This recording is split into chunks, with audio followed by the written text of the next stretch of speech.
مكافحة جائحة كورونا التي ألقت بظلالها على مختلف أرجاء العالم فرضت واجبا إنسانيا وأخلاقيا في التعاضد والتكاتف للحد من انتشارها والتوعية بمخاطرها وتفادي أضرارها الوخيمة قدر المستطاع. وفي كفة أخرى بات المهاجرون في ليبيا جزءا من البلاد لا يمكن غض الطرف عنه، فأصبح لزاما العمل على توعيتهم بمخاطر هذه الجائحة والحفاظ على سلامتهم وسلامة عائلاتهم.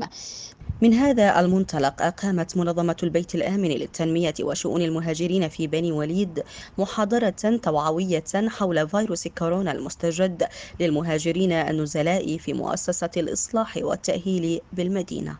المحاضرة جاءت لتوعية المهاجرين غير القانونيين بأهمية الأخذ بالإجراءات الاحترازية الوقائية المتبعة، وتناولت عددا من المحاور من بينها التعريف بفيروس كورونا المستجد وطرق انتقاله وكيفية الوقاية منه. وفي ختامها تم توزيع ملصقات توعوية على النزلاء بالمؤسسة.